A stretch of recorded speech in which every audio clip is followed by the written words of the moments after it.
So starting the test drive in this 2500 Explorer conversion van, this GMC Savana here, ride quality is pretty good. And you know, cargo vans tend to ride pretty smoothly just based on the wheelbase, suspension, just how they're made. But having the leather seats here, just having more of a plush ride overall just makes it that much more enjoyable.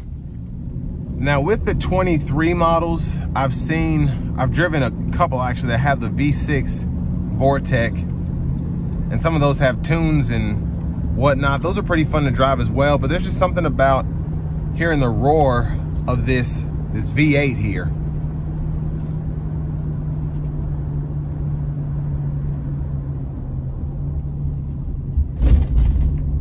I'm gonna give it a little throttle here.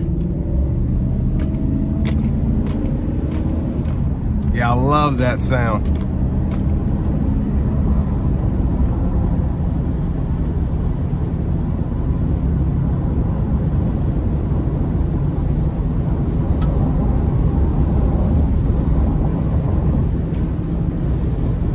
I'm gonna enable the cruise here.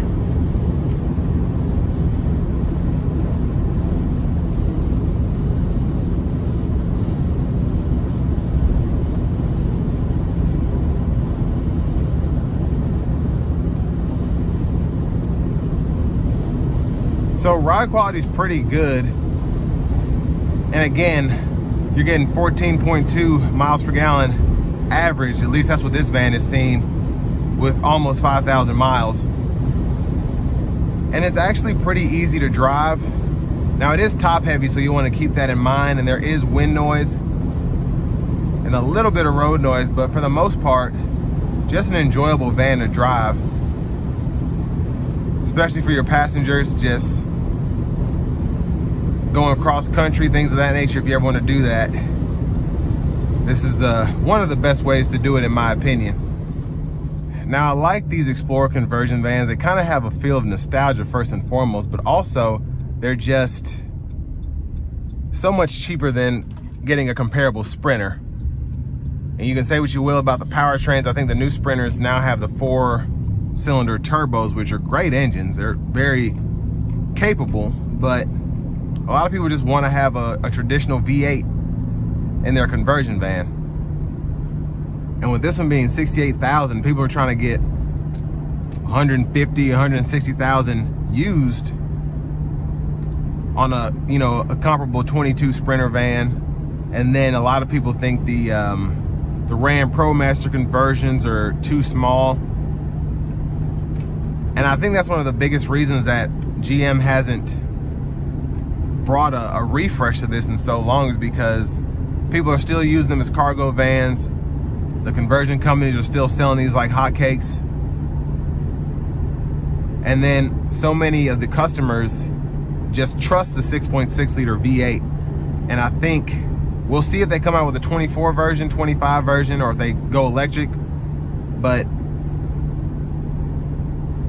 they put the Vortec Max V6 in a lot of these now, in the 23 models. A lot of people are kind of skeptical about that, but I've always liked the Vortec engines. They have a great sound to them. They're simple, no turbos or anything crazy going on. It gets the job done.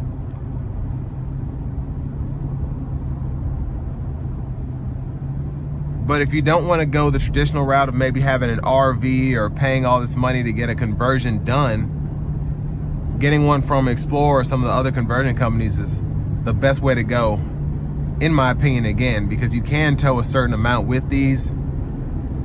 You can pretty much fit them in a regular parking lot. You might have to take up a couple spaces, but it's not like having to park an RV or something, or a big truck. This is pretty easy to drive if you're used to just driving a normal SUV, even a car.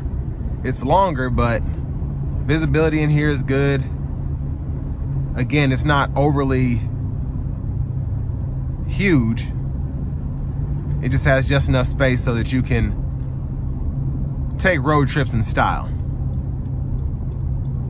But this will bring me to the end of my review of this 2022 GMC Savana 2500 Explorer conversion van.